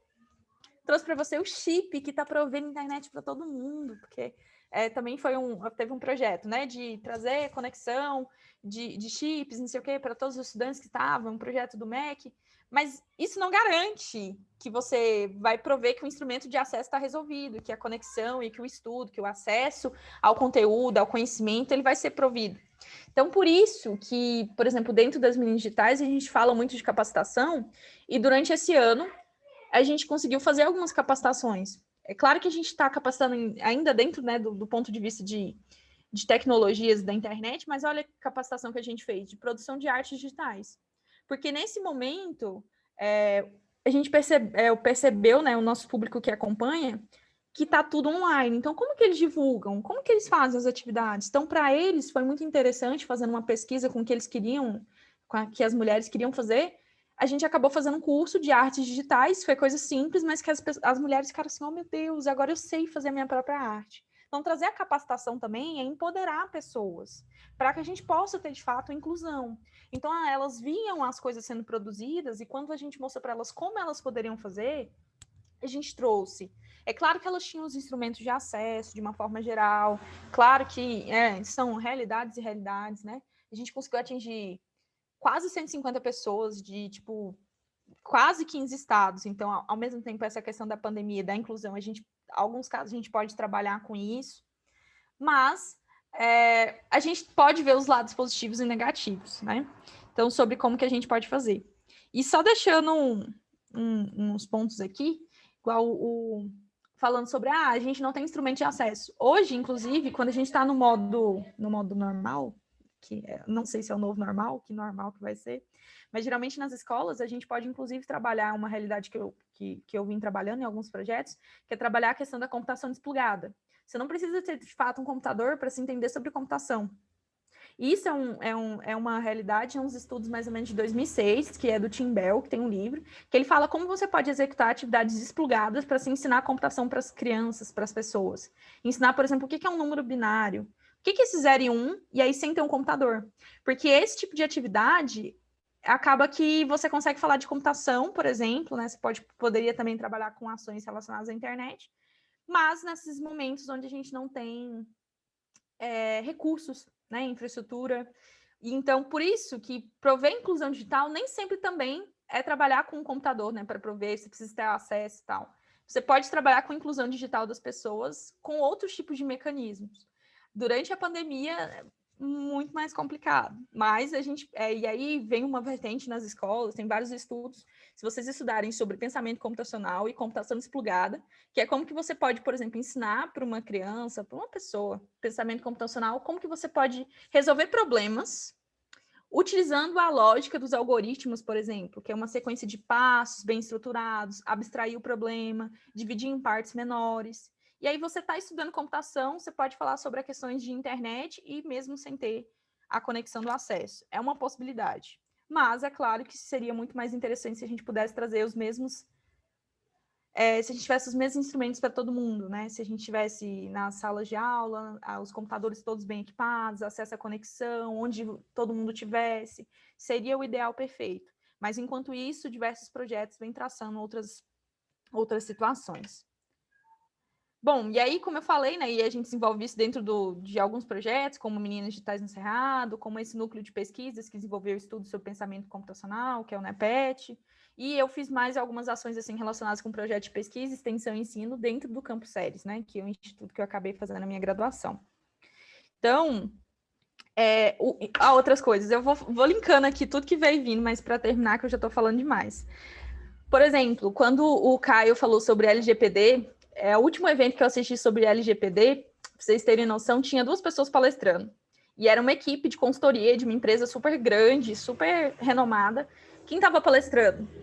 Um profissional de TI e uma mulher da área do direito. Será se computação está tão desvinculada ou está, ao mesmo tempo, tão vinculada com as áreas de conhecimento? E como que as áreas de conhecimento elas se interagem com computação? Muitas das vezes a gente diz que computação ela é um meio para prover outras coisas, né, que a gente quer. Então, para a gente fica aí essa reflexão. Como que a gente pode ligar, né? Então, a LGPD, como que ela traz essas leis?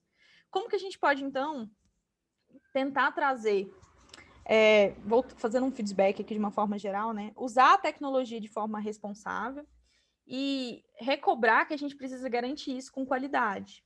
Então, na medida do possível, nós temos que tentar trazer as mesmas oportunidades e esses tipos de leis, de estudos que a gente vem falando sobre governança, cidadania, inclusão digital, é muito importante, porque isso aqui vai fomentar discussões. Eu acho que nós somos... existe uma frase muito bacana que diz que a gente constrói o futuro desejável da educação que nós queremos. Então, nós queremos construir esse futuro desejável. Então, o que a gente precisa fazer? Traçar essas discussões, né? Democratizar o acesso.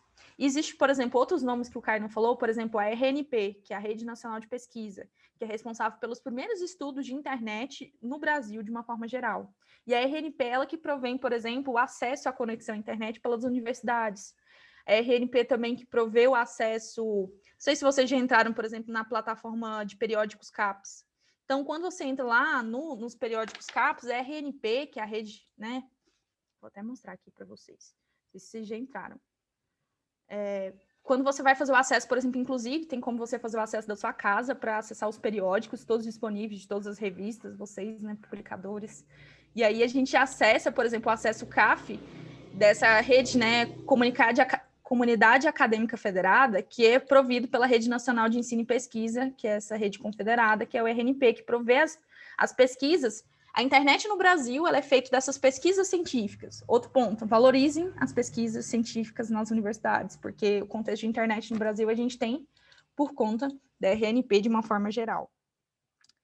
E, gente, uma outra coisa, um dado aqui que eu não sei se vocês já ouviram falar, mas só para vocês terem noção, eu estava aqui pensando quando vocês falando sobre como que é recente, a data de surgimento da internet de uma forma geral, vocês sabem que ano? Vocês sabem quantos anos tem a internet? Apesar que ela não é assim como a gente conhece hoje, mas ela é de 1969. Se a gente digitar ARPANET, foi quando a origem da história da internet foi através das redes ARPANET durante a Guerra Fria. Então, se vocês pesquisarem sobre a ARPANET, vocês vão descobrir que a história da verdade, a história da internet está ligada justamente com essas tecnologias. Então, 1969 foi quando, né, lançou tudo isso. Então, é interessante para que vocês possam saber. Se a gente for parar para pensar, a gente tem quantos anos? 50 anos? Quanto tempo que a gente tem, então, que a gente tem internet? Claro que não é como é hoje, né? Acaba que depois que a gente teve Wi-Fi, foi feito outros protocolos, coisas para a gente poder estar utilizando, mas é muito recente do que a gente está falando aqui hoje. Por isso que as leis são tão recentes, por isso que a forma de estar utilizando é tão recente, por isso que os marcos civis são recentes, apesar que a gente também, alguns países não têm esse tipo de regulamentação, então a gente acaba sendo pessoa, até de um certo modo, até privilegiados nesse ponto, porque alguns países ainda não estão discutindo sobre essa situação, mas que é algo muito importante. E vou deixar para vocês uma outra coisa que falou sobre os vieses algoritmos, eu já falei demais. Só vou deixar uns links, por exemplo, o Google, quando você digita a palavra cientista, as imagens que aparecem, esses são os algoritmos que estão representando, né? Como que eles fazem a seleção de cientista? Homem, mulher? E se a gente digita, por exemplo, especialista? Percebe-se que há uma mudança sobre os perfis, sobre as pessoas que aparecem. Aqui a gente até tem mulheres, a gente tem pessoas, né, homens e mulheres de uma forma geral. E quando a gente diz especialista, conforme vai subindo o grau de instrução, até isso os algoritmos eles acabam traçando vieses. E sobre vieses, vou deixar um nome para vocês estudarem, uma pessoa que fala sobre vieses de algoritmos, que é a Carla Vieira, que eu conheci ela durante esses anos de lives. Ela é mestranda em inteligência artificial, e ela fez uma palestra no último evento que a gente fez, que foi muito interessante, que é Algoritmos de Opressão, como os algoritmos de inteligência artificial ampliam desigualdade de gênero e raça. Depois que vocês escutarem ela falando, eu acho que vocês vão ter uma outra visão. E ela é uma profissional de computação que vê a importância de trazer diversidade para as pessoas, de trazer uma série de pensamentos sobre como que a gente vai produzir a tecnologia, como que a gente quer produzir a tecnologia para o futuro. E é isso, eu vou deixar vocês perguntarem. Teria tanta coisa para dizer aqui. Eu me empolgo, falo de muitas coisas, mas é isso. Muito obrigada, gente. Obrigada, Thalia, pelas contribuições. Você tem muita coisa para dizer, porque você já aprendeu tanto, né? E aí, na verdade, eu fui um pouco ampla quando solicitei sua ajuda e eu disse, você pode dizer várias coisas, acho que essa temática cabe em muitas coisas, mas eu preparei também aqui um material para fazer algumas abordagens e você já abordou muito do que eu havia preparado, então acho que você foi assertiva aí nas suas escolhas. Vamos ver se o pessoal quer fazer alguma pergunta ou algum apontamento. Vocês querem fazer algum questionamento, pessoal? Eu falei muito, né? Desculpa, pessoas, mas é que eu me empolguei e ainda tem N anotações aqui, ó, gente. É um assunto para vários dias. Muitas coisas a se pensar.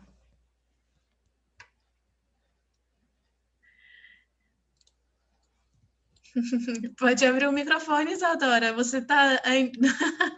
A Isadora tá com o vídeo ligado e mandando mensagem pelo chat. Ô, Isadora, fala comigo, não deixa eu falando sozinha. Já não basta os meus aluninhos online? Foi perfeito, adorei. Fui anotando um monte de coisa também, um monte de papel. Nossa. É muito assunto e é algo que parece que longe da nossa realidade, mas quando vai começando a conversar, nossa, é isso, nossa, eu vi isso, nossa.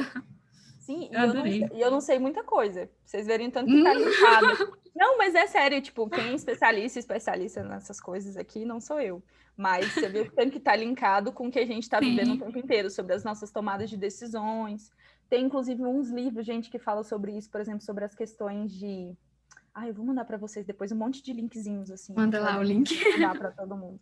Que fala Pode sobre mandar. essa questão dos algoritmos, E quando a gente está falando dos algoritmos, na própria internet, assim como ela é. A internet é feita dos algoritmos de busca o tempo inteiro. E aí, eu já falando demais. Primeiro, vocês sabiam que a pessoa que delineou a base da internet hoje, como a gente conhece, foi uma mulher, ela está viva, o nome dela é Radia Perlman. E ela definiu como que os protocolos atuam na rede. É uma questão de como que troca os pacotes. Mas é só uma forma interessante a gente lembrar que existem várias pessoas construindo tecnologia. E a gente precisa ampliar isso cada vez mais para ser mais pluralista, de uma forma geral. Eu fiz uma sugestão de leitura, a gente encaminha antes das reuniões algumas sugestões de leitura, de vídeo, e aí uma das sugestões abordava essas questões da educação, do sistema educacional. E aí é que tudo isso que você falou sobre a educação na internet, sobre educar professores para educarem sobre a internet é muito importante, porque o sistema, se a gente para pensar, nós investimos boa parte da nossa vida em educação. Então, porque a gente tem todo um processo de ensino fundamental, ensino médio, o ensino fundamental 1 e 2, né, antes de ir para o ensino médio, depois ensino superior, e agora popularizou-se a especialização. Então, a gente investe muito tempo de vida nesse meio que é o meio aí da educação, apesar de que ainda existe muita gente que não está inclusa nesse meio. Quem está incluso consegue causar algum impacto. E aí é interessante o que você disse, porque a gente tem a questão da estrutura da internet dentro da sala de aula e junto com os professores.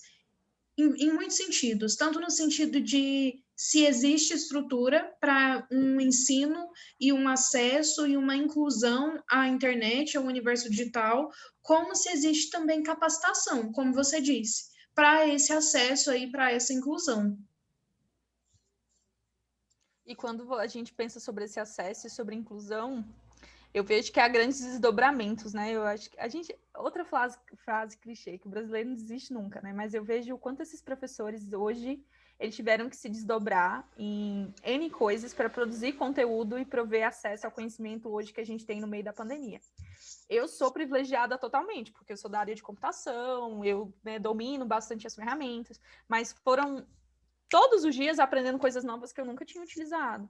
Aprendi gravar vídeo, editar vídeo, colocar vinheta, falar rápido no sentido, porque eu não poderia gravar uma aula de meia hora para o meu aluno. Ele iria assistir? Como que eu ia dosar, por exemplo, a apresentação dos conteúdos? Quantos minutos que ele iria gastar para cada coisa? Então, eu tinha que falar, não, meu conteúdo, eu vou ter que fazer um vídeo de 8 minutos, o outro de 5 minutos. Eu vou ter que... quando eu vou passar a tecnologia para ele, o que ele vai fazer? Eu tive que parar para pensar N vezes. Poxa, ele só tem um celular. E eu dando uma aula de computação, por exemplo, a gente mexe com banco de dados, com linguagem de programação. Então, como que você vai falar? Eu tinha que parar e pensar. Agora eu tenho que falar para o meu estudante que ele tem que fazer um site. Então, antes de eu falar isso para ele, eu tinha que descobrir uma ferramenta, aprender a usar algo que ele pudesse fazer pelo celular. Porque senão eu fazia com que o meu estudante pudesse evadir, que ele pudesse sair do sistema de ensino, ou que às vezes ele ficasse desmotivado com aquela área de conhecimento. São uma série de fatores que permeiam. Então, eu tinha que pensar... Isso, é claro, demanda muito mais esforço, porque você passa a ser um profissional diferente. E você tem que olhar a todo momento. Será que ele vai acessar isso do celular? Nossa, será que no celular isso vai ficar pesado? Então eu não vou colocar o vídeo no Drive, não, porque no Drive é pesado. Vou colocar no YouTube. Porque no YouTube carrega rápido, eu consigo diminuir a qualidade. Todos uns aspectos que estão entremeados para que a gente possa trazer essa inclusão, nem que seja o mínimo. E, gente, muitas reflexões, muitas mesmo. Thalia, muito obrigada pelas contribuições, por todos os questionamentos que você levantou, por todas as sugestões de leituras. Eu vou ficar aguardando aí para repassar para o pessoal tanto as sugestões de sites como as sugestões de leitura. Eu havia Nós já estamos aí em mais de 1h30 de reunião, discutindo as temáticas, e antes de finalizar e liberar o pessoal, eu vou fazer aqui um apanhado, mas eu já quero agradecer aí a sua participação, e com certeza vamos convidá-la novamente a participar aí de outras atividades, de outros eventos. Inclusive, eu sempre comento sobre o projeto Meninas Digitais no Cerrado, que é um projeto super interessante, e quem sabe aí a gente pode pensar uma parceria, né? A Thalia lá com o fundo dela cheio de papéis do Meninas Digitais no Cerrado.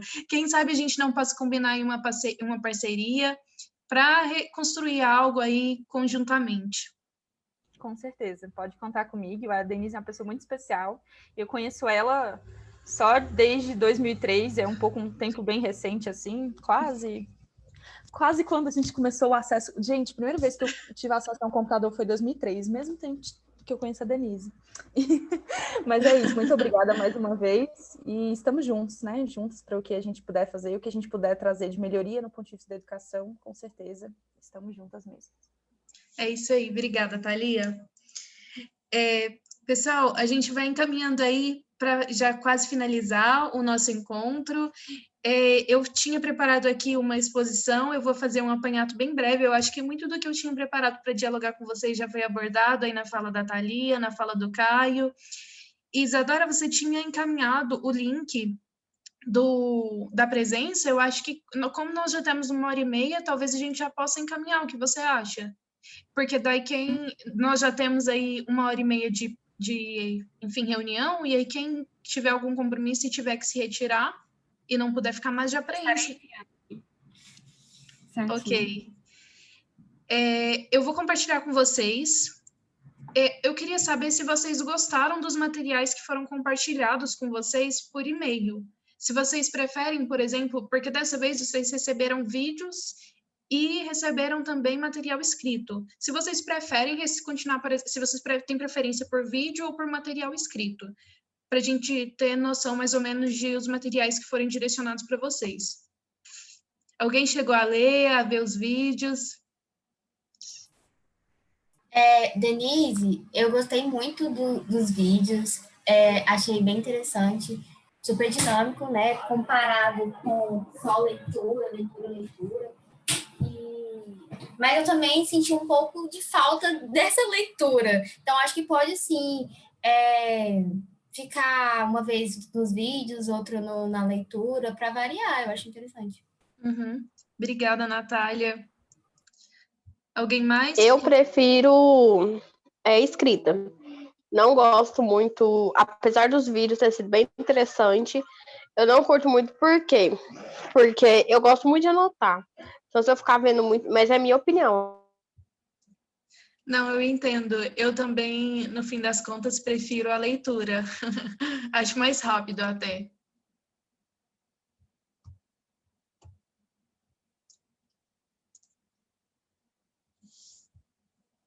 Aquele tanto de anotações, porque já tá lá no... Uai, parece que a Denise perdeu a conexão. Não, tá no mudo. Só porque eu falei que a internet do Brasil. Tinha caído, gente. Nossa, ainda bem que não desconectou todo mundo. Teve um susto. Ai, mas ok. Bem na hora que a Jéssica estava falando, a Jéssica estava comentando que prefere que sejam as reuniões, ou que o material seja escrito, né, Jéssica? Era isso que você estava falando? Então, foi isso. Porque, assim, quando é vídeo, eu paro para poder anotar. Então, geralmente, um vídeo de 30 minutos, para mim, vira 5 horas. Por quê? Porque eu paro para fazer anotação. Agora, quando já é o texto, já tem todas as anotações, então eu faço somente apontamentos. Mas é a minha opinião. Não, eu entendo. Eu também compartilho da mesma opinião. Uma vez eu sofri fazendo a transcrição de um vídeo, um material. Eu entendo muito. Tá pedindo e-mail corporativo ou de estudante? Isadora, você fez pelo seu login da PUC? O formulário? Deve ser por isso que tá pedindo e-mail corporativo. Dá uma olhadinha lá para ver como é que faz. Pessoal, eu vou compartilhar com vocês aqui o material. E vamos lá, já encaminhando aí para a finalização. Me digam se vocês estão conseguindo visualizar. Sim? Vocês podem abrir o microfone, porque o chat não está aparecendo para mim, pessoal. Então, Sim. ok. Nós vamos aí para o nosso... Nós estamos aqui concluindo, então, nosso segundo encontro do nosso grupo de estudos de Direito Digital e Governança da Internet, promovido aí pela LAAD. E nesse encontro a gente discutiu aí muito sobre inclusão e acessibilidade digital, tanto no âmbito técnico mesmo, como abordando aí questões da governança da internet, como questões da atualidade, dos sistemas de educação e também questões de direito digital. Então, uma pergunta para nossa discussão de hoje é como é que a gente define inclusão e acessibilidade? O que é inclusão e acessibilidade? Daí eu trouxe aqui alguns conceitos que eu peguei no dicionário mesmo. Inclusão seria ato ou efeito de incluir-se. E aí, dentro disso, inclusão digital, o ato de trazer para o mundo da informática pessoas que têm pouco ou nenhum contato com o computador, com o objetivo de qualificá-las para o trabalho, dar-lhes oportunidade de entrar na comunicação eletrônica, facilitar-lhes o trabalho de pesquisa com o uso da internet, etc. Eu até acho que esse conceito ele é um pouco antiquado já, porque é mais do que contato com o computador. Hoje a gente tem aí um universo digital, todo através das tecnologias da comunicação, da informação, que estão presentes no nosso celular, na nossa televisão, no nosso relógio. Então, o universo digital, ele é muito amplo hoje. Como é que você fala inclusão digital? A inclusão digital, ela passa por todos esses ambientes que vão aí desde ligar a lâmpada, como olhar no seu relógio, como assistir televisão, ou ligar o rádio de manhã. E aí o antônimo, o oposto de inclusão, né, é a palavra exclusão. Nós temos, então, também o conceito de acessibilidade.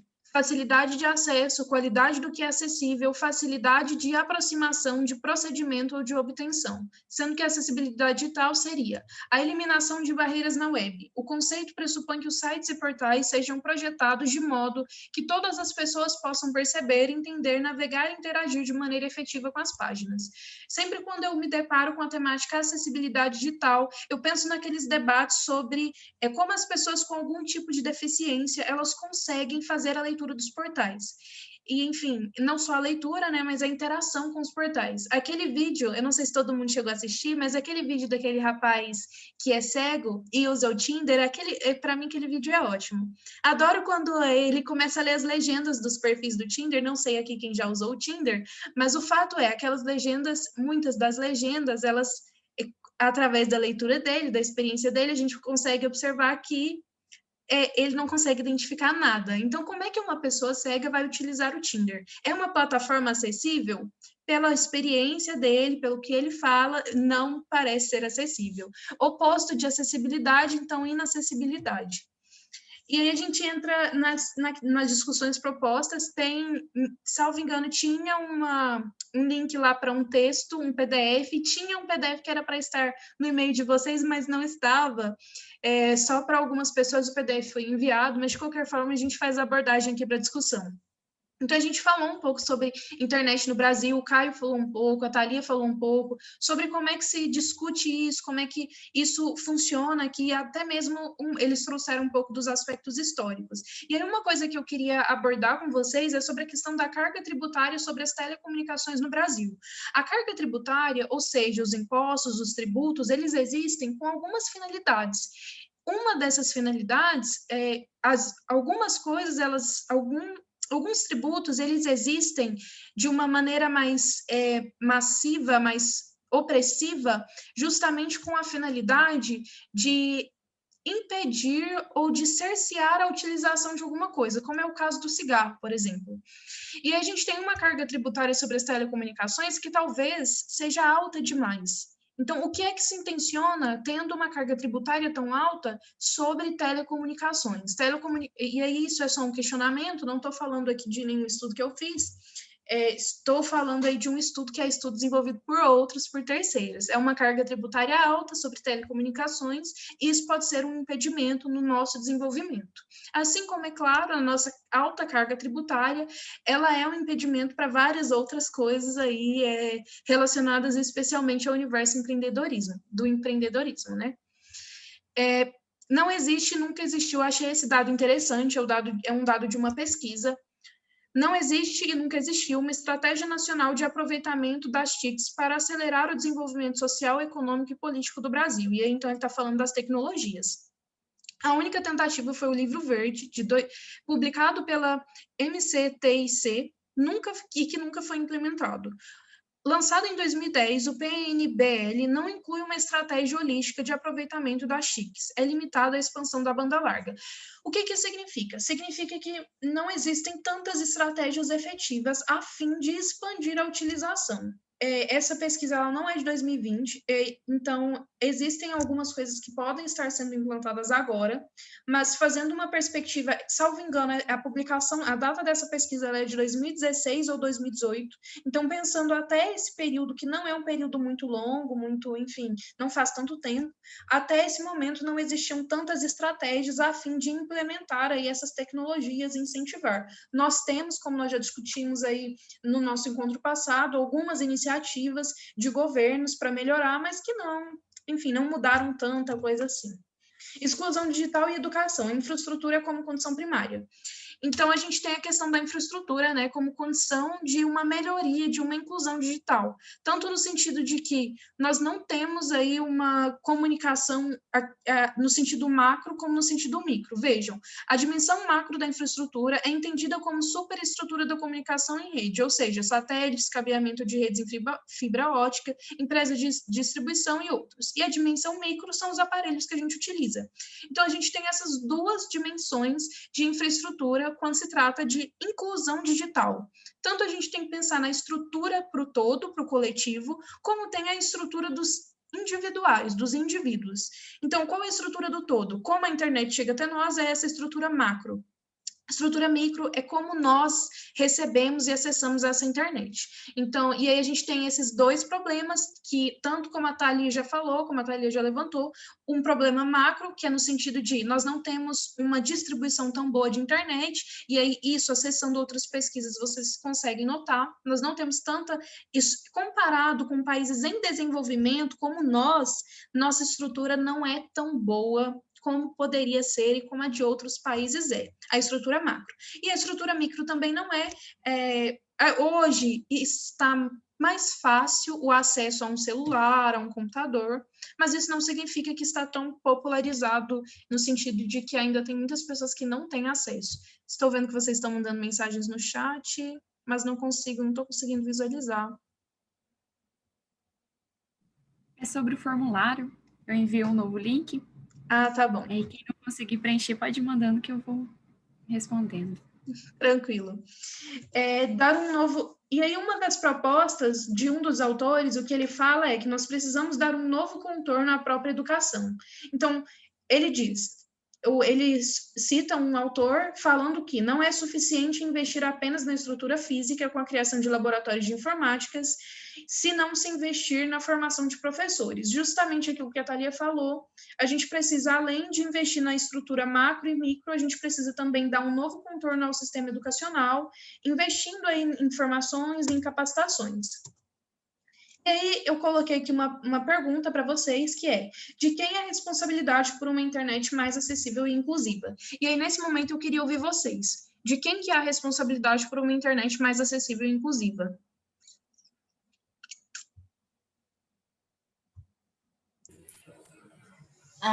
Acredito que nós mesmos e o próprio governo federal, né? Não sei, Estado, no caso. Uhum. E o que nós podemos fazer para tornar a internet mais acessível e inclusiva, Natália? Eu acho que foi a UFG que propôs um projeto para arrecadação de computadores para fornecer os alunos que não tem a estrutura, não tem um computador mesmo para assistir as aulas online, ou seja, a gente mesmo poderia, por exemplo, um computador que a gente não usa mais, doar mesmo, sabe, para a inclusão dessa pessoa que não tem, certo? Sim. Acho que por meio desses projetos de colaboração. Obrigada, Natália. Mais alguém? Denise, eu acho que também nessa questão de deficiência física, a gente pode usar, por exemplo, a hashtag, né, para cego ver. que Uhum. poucas páginas utilizam, mas é bem interessante e é importante para essas pessoas também, porque a pessoa, ela tá ali, ela também tá ali por lazer, né? Ela não tá ali só para a página de informação disso, daquilo, sabe? Então é interessante trazer essas pessoas para todos os aspectos da internet. Obrigada, Fernanda. Isso me lembra da utilização da linguagem neutra e como é que a gente deve fazer isso corretamente. Deixa eu ver se eu consigo escrever aqui no... Não, não dá para Eu ia escrever falar aqui. isso agora.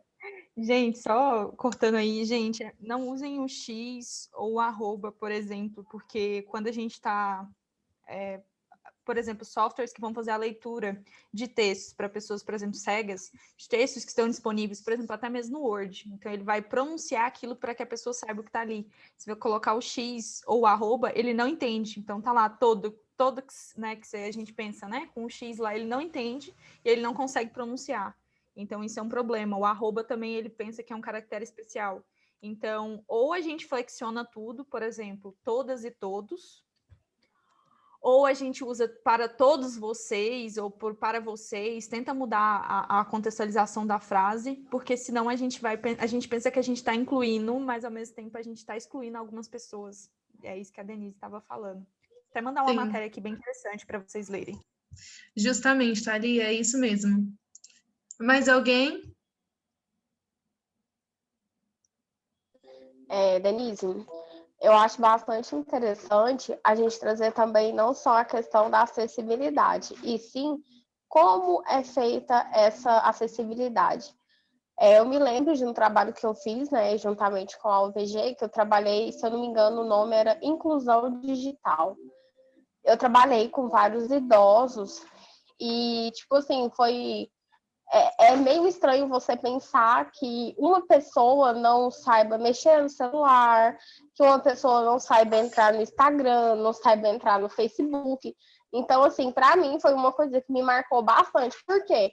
Porque a acessibilidade, eu sei que tem gente que não tem condições de ter essa acessibilidade, mas às vezes tem pessoas que têm condições e tem outras pessoas dentro de casa que não conseguem ter acesso porque as outras pessoas não ensinam. Então, eu acho assim, é muito importante, sim, a acessibilidade, mas também o ensinamento.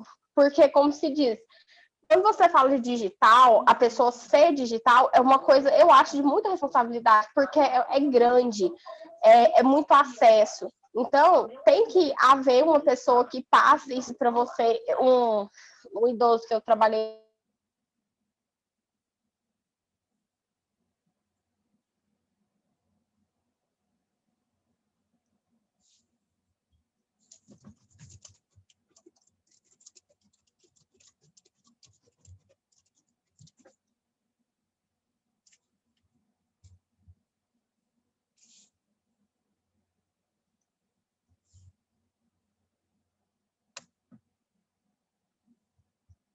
Porque se você não sabe mexer, você é excluído. E as pessoas julgam você por isso. Ninguém senta para conversar com esses idosos, ninguém senta para conversar com esses idosos e pergunta, você sabe? Tem idoso que não sabia fazer uma ligação. Por quê? Porque tinha vergonha. Então, a questão da acessibilidade também é como se diz, a portabilidade. Como as pessoas fazem para poder aprender a usar essa acessibilidade. Com certeza, Jéssica. Você adiantou aí até uma fala minha, eu até ia falar sobre isso, justamente faz parte da acessibilidade, da inclusão, a gente também ensinar as pessoas. Então, quem tem idoso ou até mesmo os nossos pais, algumas vezes não sabem aí, mesmo não tendo idade tão avançada, utilizar todos os mecanismos do celular. E aí faz parte desse processo de formação, de educação digital, trabalhar com eles, tanto o ensinamento, como a Jéssica disse, como aí falar sobre segurança digital, como estar aí, como obter uma segurança digital. Nós já estamos encaminhando aí para 2 horas de reunião, o que é bastante tempo, né, pessoal? Eu queria agradecer aí a participação, as contribuições. Hoje eu tentei fazer uns slides aqui mais interativos. Acessem as nossas páginas se quiserem aí compartilhar fotos, se quiserem olhar para fazer alguma sugestão de mudança. A gente está pensando em algumas mudanças para o nosso site. Se vocês tiverem aí sugestões, eu deixei aqui, né, o arroba. Esse arroba é tanto do nosso Instagram como do nosso TikTok, então a sugestão também para vocês seguirem a gente lá no TikTok. E eu queria, antes de concluir, perguntar se alguém tem aí mais algum questionamento, mais alguma contribuição que eu gostaria de fazer. Denise, eu queria perguntar, mas é para a Thalia, ou para realmente alguém que possa me explicar. Eu vi o vídeo do cego que você mandou, e aí eu fiquei muito curiosa para saber como que realmente funciona o celular dele. Acho que, sei lá, já vem programado para algum cego, ou você tem que baixar um aplicativo para ler as coisas. Como é que funciona isso?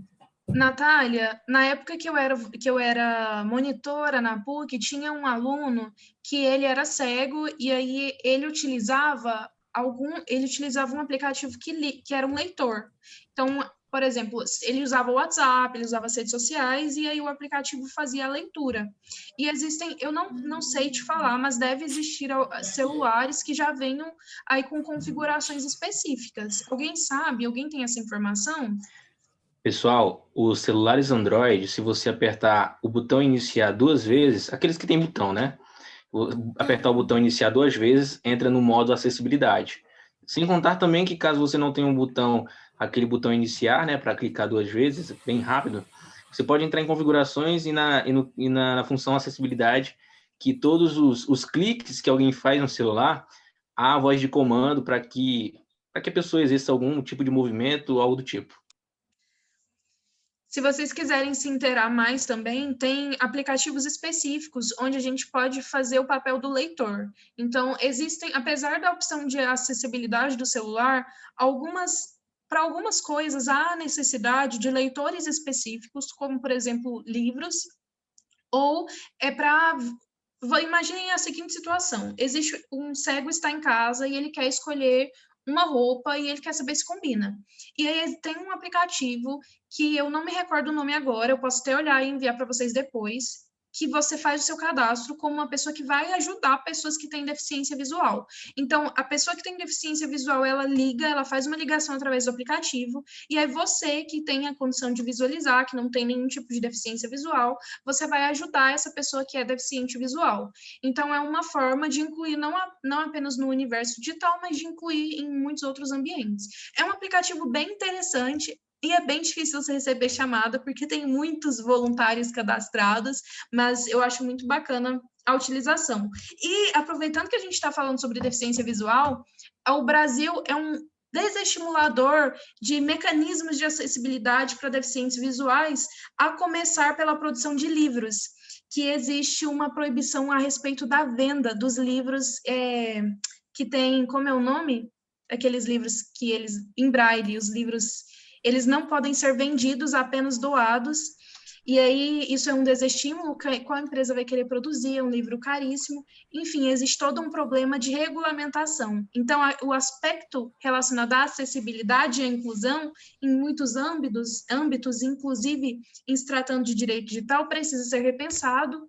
A gente, às vezes, tem regulações, legislações e afins que excluem ao invés de incluir.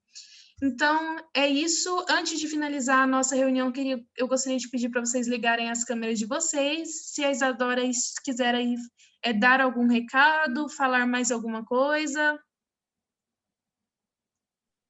Denise, tem aquele celular também, que é para pessoas idosas, da marca Oba, que é Obafone, que tem umas teclas grandonas assim, quando você digita, ele fala o som, número. Eu já vi só a propaganda, mas eu sou meio desconfiada com esse celular, não sei se a tecnologia dele é das melhores não, hein?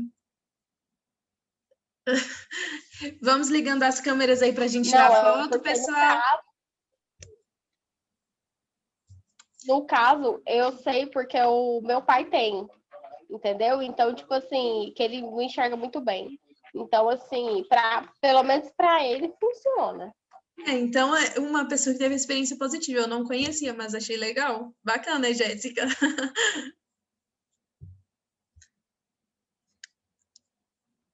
Quem vai tirar foto? Quem está pelo computador e pode tirar foto e enviar para o grupo? Se vocês quiserem, eu printo aqui vocês todos aí. Legal. Pode ser, então. E você me envia.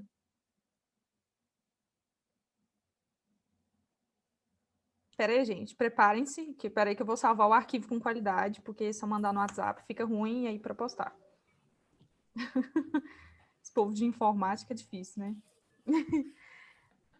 Sorriso. 3, 2, 1. Prontinho, gente. É isso, pessoal. Muito obrigada. E um último recadinho, eu e a Isadora estávamos conversando aí, dialogando sobre a construção daquela nossa proposta das simulações, e a ideia é que a gente faça uma simulação nesse sábado de manhã. A gente vai estar enviando para vocês mais informações, e aí a gente nós vamos abordar aí algumas temáticas específicas, vão ser enviadas para vocês, e a gente vai fazer espécies aí de diálogos conflituosos. Então, vocês vão fazer debates e debates cronometrados, com tempo cronometrado, se preparando aí para participar de futuras simulações, inclusive simulações aí promovidas pela ONU e outras organizações. Então, vamos iniciar os nossos preparativos. Sábado de manhã, né, a gente já começa, nós vamos enviar e-mail com material para vocês. Vocês foram inseridos num grupo de estudos pelo Gmail, e aí esse grupo de estudos também vocês vão receber um FAQ ensinando como vai ser essa utilização, mas basicamente para que vocês já fiquem previamente informados, tudo o que vocês enviam no e-mail do grupo de estudos, todos os outros membros recebem nos e-mails deles. Então, a ideia é que vocês criem tópicos de debate dentro do e-mail, e aí a gente responda a esses tópicos de debate de forma que a gente vai conseguir construir um fórum de debates virtual, que vai ser realizado através do Gmail. É isso. Isadora, minha querida, você tem mais algum recado? Sem mais explanações, tudo ok. Então Boa noite isso. a todo mundo. E você vai encerrar, né, Isadora, a reunião? Porque agora você é a nossa presidente, então é você que encerra a reunião. Neste momento não temos pauta, então todos os assuntos foram resolvidos. Reunião encerrada.